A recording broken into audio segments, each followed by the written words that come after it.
सोचो, भारत की धरती पर साल है 1857। ऊपर से सब कुछ शांत दिखता है, लेकिन अंदर ही अंदर आग सुलग रही है।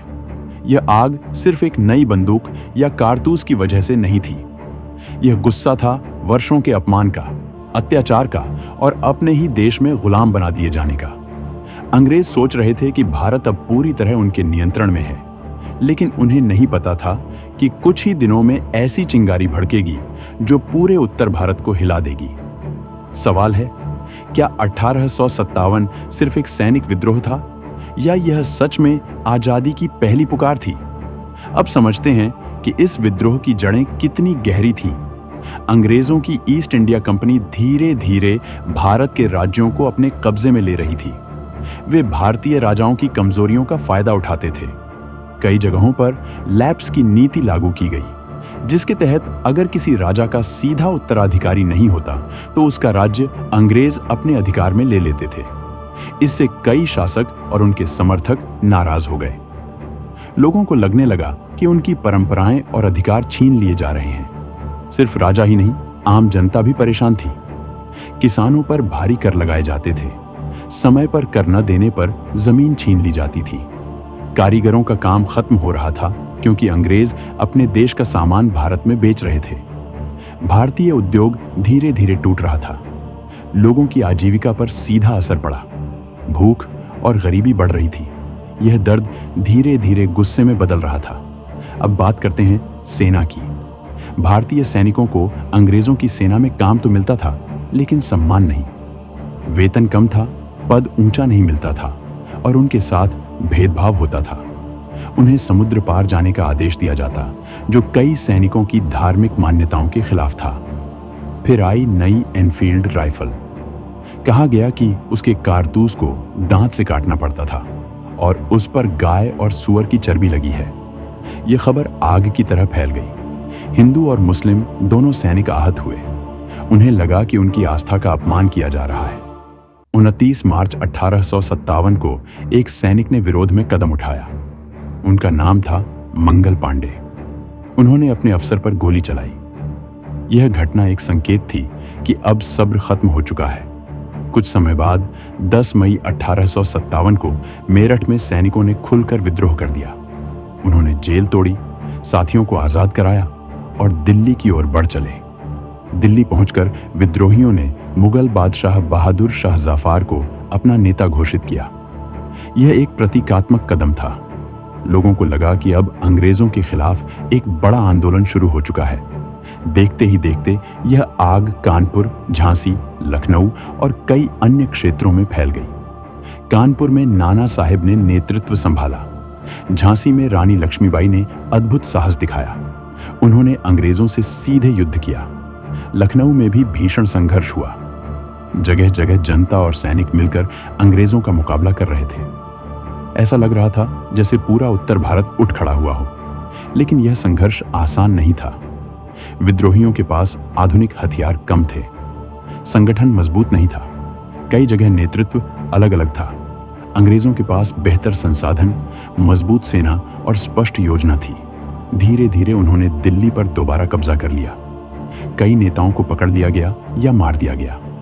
1858 तक यह विद्रोह दबा दिया गया। फिर भी यह हार पूरी हार नहीं थी। इस विद्रोह ने अंग्रेजों को हिला दिया। ईस्ट इंडिया कंपनी का शासन खत्म कर दिया गया।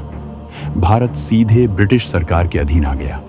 अंग्रेजों ने समझ लिया कि भारतीयों को हमेशा दबाकर नहीं रखा जा सकता। तो क्या 1857 असफल रहा? अगर हम केवल परिणाम देखें तो हाँ, अंग्रेज सत्ता में बने रहे। लेकिन अगर हम इसके प्रभाव को देखें तो यह एक शुरुआत थी। इसने भारत के लोगों को एकता का एहसास कराया। पहली बार इतने बड़े स्तर पर हिंदू और मुस्लिम साथ लड़े। यह विद्रोह आने वाले स्वतंत्रता आंदोलन की नींव बना।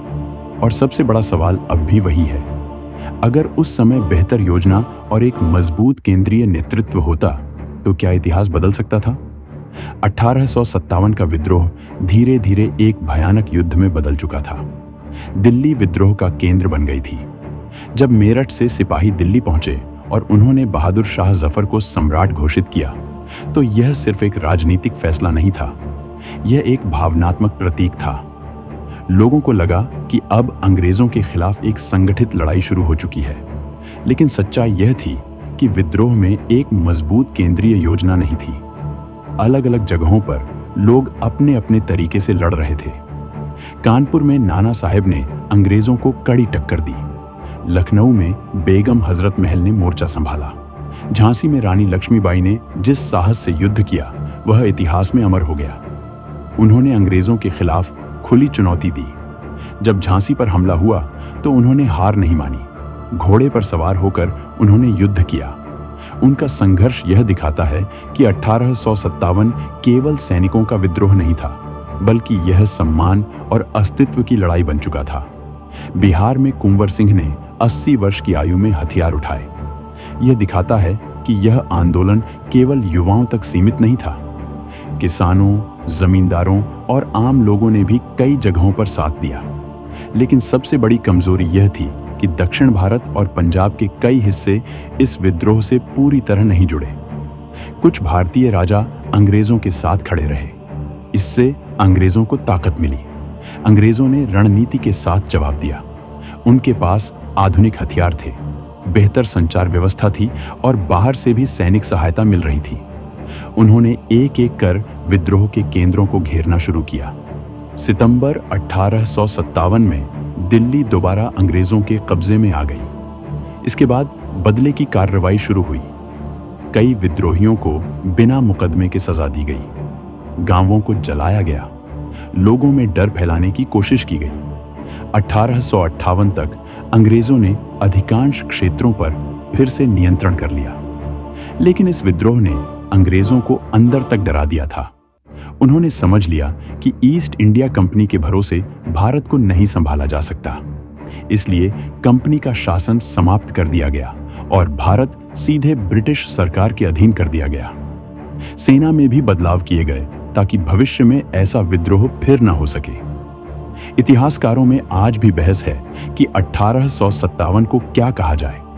कुछ इसे सिपाही विद्रोह कहते हैं तो कुछ इसे भारत का प्रथम स्वतंत्रता संग्राम मानते हैं। सच्चाई शायद इन दोनों के बीच कहीं है। यह एक ऐसा आंदोलन था जिसमें सैनिकों ने शुरुआत की, लेकिन जनता ने उसे अपना रूप दे दिया। यह पूरी आजादी तो नहीं दिला सका, लेकिन इसने आने वाली पीढ़ियों के दिल में स्वतंत्रता की लौ जला दी और शायद यही इसकी सबसे बड़ी जीत थी।